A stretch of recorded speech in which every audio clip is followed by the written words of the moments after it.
और दोनों के पास एक कम्बल और एक भैंस।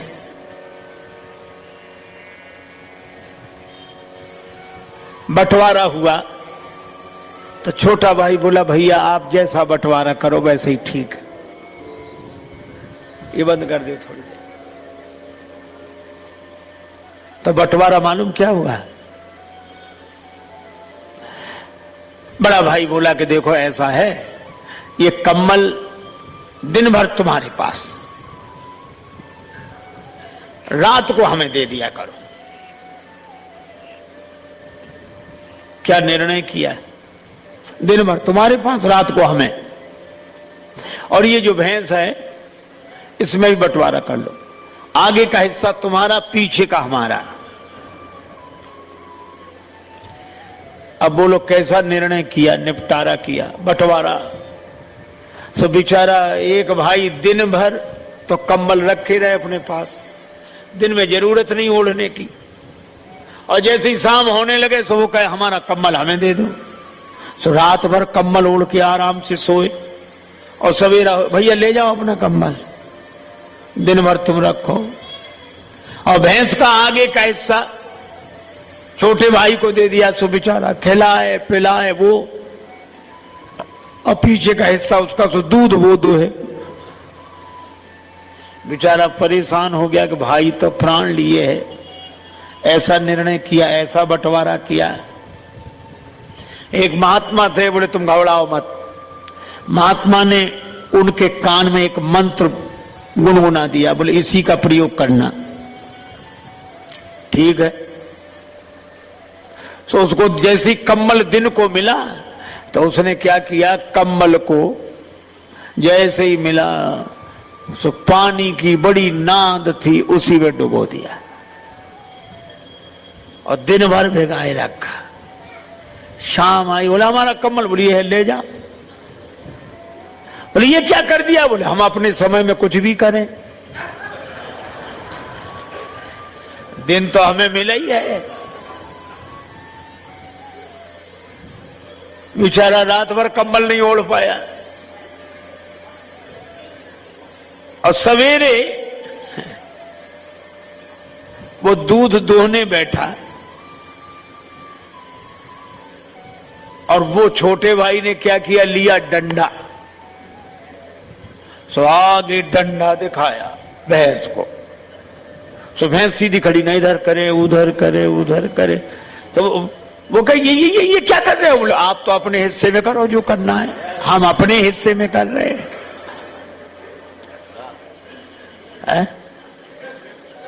अकल लगी ठिकाने की नहीं।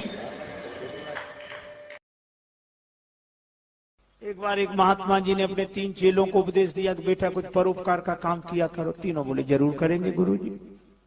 लेकिन क्या होता परोपकार? बोले भूखे को भोजन, प्यासे को पानी, गरीब की सहायता, दीन दुखी की सहायता, यही सब परोपकार होता है। तीनों बोले करें। एक काम जरूर किया करो। हाँ गुरुजी जरूर। दूसरे दिन शाम को लौटे, कुछ परोपकार का काम किया? हाँ महाराज किया। क्या? बोले एक बुढ़िया सड़क पार नहीं कर पा रही थी, हमने उसका हाथ पकड़ा, उस बुढ़िया को सड़क पार कराई। ठीक, बहुत अच्छा, आशीर्वाद करना चाहिए ऐसे काम। अब दूसरे से पूछा तुमने? दूसरा चेला बोला गुरुजी हमने भी उसी बुढ़िया को सड़क पार करा। तो ये 2 की जरूरत क्यों पड़ी?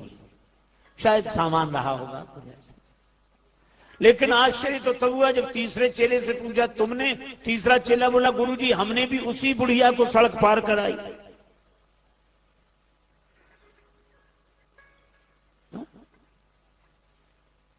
अब गुरुजी के आश्चर्य का ठिकाना नहीं रहा कि 3 की जरूरत क्यों पड़ी। एक बुढ़िया को सड़क पार कराने में 3 की जरूरत क्यों पड़ी?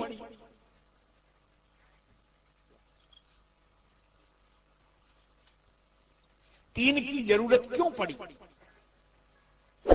तो तीनों बोले गुरुजी दरअसल बात यह थी कि बुढ़िया को सड़क पार करना ही नहीं था।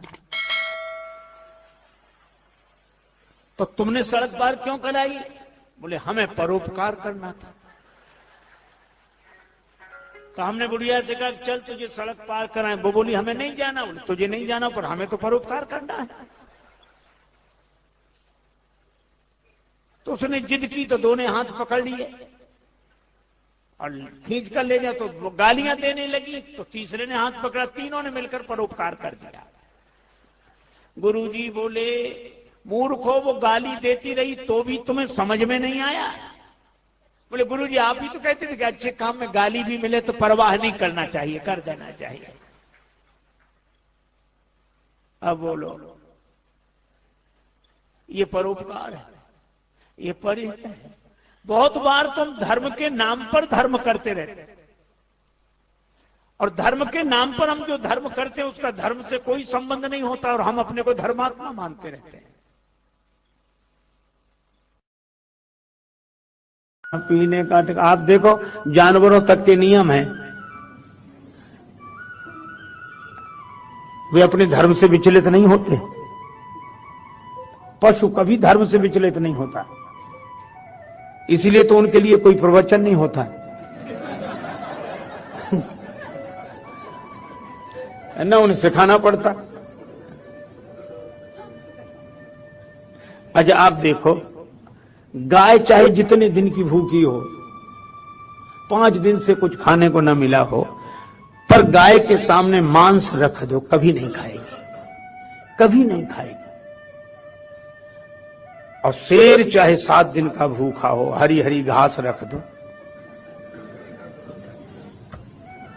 शेर कहता है कि मैं मांस खाने वाला हूं, घास नहीं खा सकता। गाय कहती है मैं घास खाने वाली हूं, मांस नहीं खाऊंगी।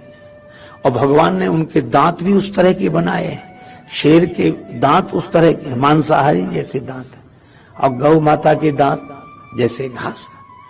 पशु घास खाने वाला पशु, गाय बैल, कभी मांस नहीं खाएंगे। मांस खाने वाले पशु कभी घास नहीं खाएंगे। एक आदमी ऐसा है, चाहे जो खिला ले, घास खा जाए, मांस खा जाए, और समझाओ तो आपकी खोपड़ी खा जाए। आप देखो, उनके भी धर्म है। मैंने कहीं सुना था, एक बार कुत्तों में झगड़ा हो गया। कुत्तों में एक सज्जन बोले झगड़ा होते ही कुत्तों में है, लेकिन एक बात थी, बाकी के कुत्तों ने उसे नाराज होकर निकाल दिया, चल जा। चला गया, मैं लौट कर नहीं आऊंगा। बाकी के लोग बोले आना भी मत, मिलाएंगे नहीं हम तुम्हें अपने समूह में। पर कुत्ता ही ठहरा, दूसरे दिन बाद आ गया। दूसरे ही दिन तो बाकी के कुत्तों ने डांटा कि फिर तू लौट कर आ गया, अरे कलुआ जा, चला जा यहां से, अरे दल बदल हुआ, और तेरे लौट आने से हैरान हैं हम, और तुझे फिर दल में रख लें, क्या इंसान हैं हम आदमी हैं जो ऐसा करें? हम पशु हैं, हमारा भी धर्म है सिद्ध। अब तो किसी का कोई धर्म नहीं, न सोने का धर्म, न जागने का धर्म, न खाने का धर्म, न पीने का धर्म, न पहनने का धर्म, न पंथ सोई जो यही मन भावा, जिसे जो अच्छा लगे बस वही रास्ता है। तो भगवान ने कहा कि जब सब मनमुखी हो जाएं, तो धर्म के अनुसार चलेंगे कैसे? तो भगवान धर्म की स्थापना के लिए आए। हमारा सोना भी भगवान से जुड़े, जागना भी भगवान से जुड़े, भोजन भी भगवान से जुड़े, वस्त्र भी भगवान से, आभूषण भी भगवान से। फिर इंद्रियों को जोड़े, सुनना भी भगवान का नाम, बोलना भी भगवान का नाम, देखना भी भगवान। ये धर्ममय जीवन। और भगवान श्री कृष्ण कहते हैं यत् करोसि यदश्नासि यज्जुहोसि ददासि यत् तपस्यसि कौन्तेय तत्कुरुस्व मद अर्पणम। तुम जो करो, जो भोजन ग्रहण करो, यत् करोसि यदश्नासि यज्जुहोसि, जो हवन करो, ददासि यत्, जो दान करो, जो तप करो, तत्कुरु स्वमदार्पणम, वह सब मुझे अर्पित कर दो, बस जीवन धन्य हो जाए। एक गुरुजी ने एक चेला बनाया। चेले भी बड़े अद्भुत होते हैं। सो बड़ी नम्रता से गुरुदेव बैठा पास में था। तब तक गुरुजी ने कहा कि बेटा पानी बरस रहा है, गाय को बंधन से मुक्त करो, दूसरी जगह बांध। चेला बैठे बैठे बोला, गुरुजी जो स्वयं बंधन में पड़ा हो वो क्या किसी को बंधन से मुक्त कर सकता है? क्षमा करें गुरुदेव, ये मुझसे नहीं हो सकता। बंधन से मुक्त करना तो आपका काम है गुरुदेव। गुरुजी भी समझ गए कि चेला नहीं, गुरु वही मिला है। अब गुरुजी ने कहा चेले से विवाद कौन करे, चलो। गुरुजी गए, गाय को की रस्सी खोलकर उसको दूसरी जगह छाया में बांध दिया। थोड़ी देर में गुरुजी फिर बोले, बच्चा बाहर जाके देख पानी बरस रहा है कि बंद हो गया है। चेला बोला, गुरुदेव ये बिल्ली आपके पास बैठी है, बाहर से ही आई है, आप तो इसके शरीर पर हाथ घुमाओ। शरीर गीला हो तो समझ लो पानी बरस रहा है, और शरीर सूखा हो तो समझ लो पानी बरसना बंद।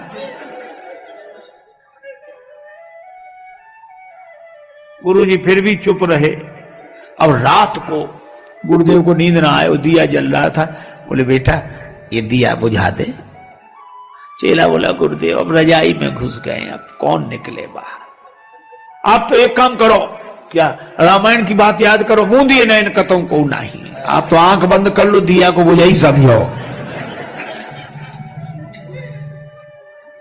गुरुजी ने दिया बुझाया और सवेरे सवेरे एक भगत आया लड्डू लेकर। महाराज भगवान को भोग लगाओ, आप भी पाओ, सबको पवाओ। गुरुजी ने भगवान को भोग लगाया, बाल भोग लेकर। बोले, बच्चा प्रसाद लेगा? सो दौड़ा दौड़ा आया। बोले, गुरुदेव मैंने आपकी 3 आज्ञाएं नहीं मानी है, चौथी भी नहीं मानूंगा तो घोर पाप लगेगा। ये तो